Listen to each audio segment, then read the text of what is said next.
السلام علیکم ورحمۃ اللہ وبرکاتہ۔ مضاربت یہ تجارت میں ایک قسم کی شرکت ہے کہ ایک جانب سے مال ہو اور ایک جانب سے کام۔ مال دینے والے کو رب المال اور کام کرنے والے کو مضارب، اور مالک نے جو دیا ہے اسے راس المال کہتے ہیں۔ اس عقد کے لوگوں کو حاجت ہے کیونکہ انسان مختلف قسم کے ہیں، بعض مالدار ہیں اور بعض تہی دس ہیں، یعنی غریب ہیں۔ بعض مال والوں کو جو بعض مال والے ہیں تو ان کو کام کرنے کا سلیقہ نہیں ہوتا، تجارت کی اصول و فروع سے ناواقف ہوتے ہیں، یا ان کے پاس اتنا ٹائم اور وقت نہیں ہوتا، اور بعض غریب ہیں تو کام کرنا جانتے ہیں مگر ان کے پاس روپیہ نہیں ہوتا، لہذا تجارت کیسے وہ کریں۔ اس عقد کی مشروعیت میں یہ مصلحت ہے کہ امیر و غریب دونوں کو فائدہ پہنچے، مال والے کو روپیہ دے کر اور غریب آدمی کو اس کے روپیہ سے کام کر کے۔ اب مضاربت کے لیے چند شرطیں ہیں۔ ایک یہ کہ راس المال از قبیلہ سمن ہو، مطلب جو راس المال ہے، جو رب المال دے رہا ہے، مال دے رہا ہے اس مضارب کو، وہ سمن کے قبیلے سے ہونا چاہیے۔ مطلب یہ ہے کہ عروض کی قسم سے نہ ہو،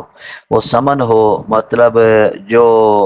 قیمت بن سکتی جس سے کوئی چیز خریدی جا سکتی ہے، تو اس طرح کی چیز ہونی چاہیے، پیسے ہونے چاہیے، درہم دینار ہونا چاہیے، سونا چاندی ہونا چاہیے، وہ سمن کے قبیلے سے ہو۔ تو مضاربت اگر عروض کی قسم سے ہوگا تو مضاربت صحیح نہیں ہے۔ پیسوں کو راس المال قرار دے، اور اگر پیسوں کو راس المال قرار دیا گیا تو وہ مطلب چلتے بھی ہوں، وہ اصلی ہوں، رائج ہوں، نقلی نہ ہوں، تو تب مضاربت صحیح ہوگی۔ اور دوسری شرط یہ ہے کہ راس المال معلوم ہو،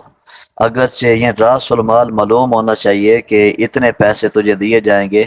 اور اتنے پیسوں کا تو کاروبار کرے گا، اگرچہ اس طرح معلوم کیا گیا ہو کہ اس کی طرف اشارہ کر دیا، پیسے ہیں یا کوئی اور چیز ہے کہ یہ گندم ہے، یہ راس المال ہے، مطلب یہ لے جا، اس کو بیچ اور اس سے کاروبار کر، یا اس طرح چاول پڑے ہوئے ہیں یا اس طرح کپڑے پڑے ہوئے ہیں، تو جو چیز راس المال ہے جس کو اس مضارب نے لے جانا ہے اور آگے بیچنا ہے، اس سے کاروبار کرنا ہے، وہ معلوم ہونا چاہیے، مجہول نہیں ہونا چاہیے۔ پھر اگر نفع کی تقسیم کرتے وقت راس المال کی مقدار میں اختلاف ہوا تو گواہوں سے جو ثابت کر دے اس کی بات معتبر ہوگی، اور دونوں کے گواہ ہوں تو رب المال کے گواہ معتبر ہوں گے، اور اگر کسی کے پاس گواہ نہیں ہے تو قسم کے ساتھ جو مضارب ہے تو اس کی بات معتبر ہوگی۔ اب تیسری شرط اس کے اندر یہ ہے کہ راس المال عین ہو، یعنی کہ معین ہو، دین نہ ہو، جو غیر معین واجب فی ذمہ ہوتا ہے۔ تو اس طرح مضاربت اگر دین کے ساتھ ہوئی، مطلب قرض کے ساتھ ہوئی، اور وہ دین مضارب پر یعنی اس سے قید دیا کہ تمہارے ذمہ جو میرا روپیہ ہے اس سے کام کرو، اب وہ جو رب المال ہے تو مضارب کو کہہ دیتا ہے جو تمہارے ذمہ میرا روپیہ ہے اس سے کام کرو، یہ مضاربت صحیح نہیں۔ جو کچھ خریدے گا اس کا مالک مضارب ہوگا، اور جو کچھ دین ہوگا تو اس کا ذمہ لازم ہوگا، مطلب اب اس پر اسی طرح قرضہ ہے، یہ قرضہ ادا کرے گا۔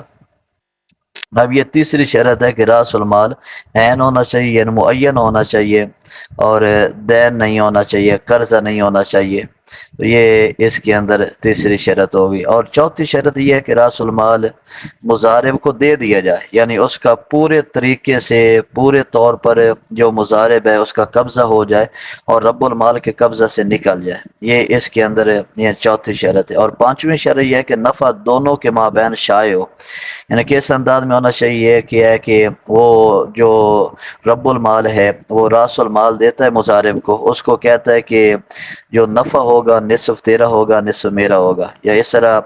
2/3 یا 3/4 یا اس طرح مقرر کر دیتا ہے کہ اتنا حصہ، یا چوتھا حصہ میرا ہوگا باقی تیرا ہوگا، یا چوتھا حصہ تیرا ہوگا باقی میرا ہوگا، تو اس طرح معین کر دے۔ تو اس طرح حصہ معین نہ کیا جائے جس میں شرکت قطع ہو جانے کا احتمال، مثلا یہ کہہ دیا کہ میں 100 روپے نفع لوں گا، تو اب ہو سکتا ہے کہ کل نفع ہی 100 روپے ہو، تو اس سے کم بھی ہو سکتا ہے نفع، تو یہ مضاربت درست نہیں ہوگی۔ اب اس کے اندر یہ ہے کہ چھٹی شرط یہ ہے کہ ہر ایک کا حصہ معلوم ہونا چاہیے، یعنی کہ جتنے افراد ہیں ان کے حصہ ہے وہ معلوم ہونا چاہیے، یعنی ایسی شرط جیسے نفع میں جہالت پیدا ہو مضاربت کو فاسد کر دیتی مثال کے طور پہ یہ شرط کہ تم کو آدھا یا تہائی نفع دیا جائے گا، یعنی دونوں میں سے کسی ایک کو معین نہیں کیا بلکہ یہ تردید کر دی کہ تم کو آدھا یا تہائی نفع دیا جائے گا، یہ نہیں کہا کہ آدھا دیا جائے گا یا تہائی دیا جائے گا، ایک نہیں کہا کہ تہائی دیا جائے گا،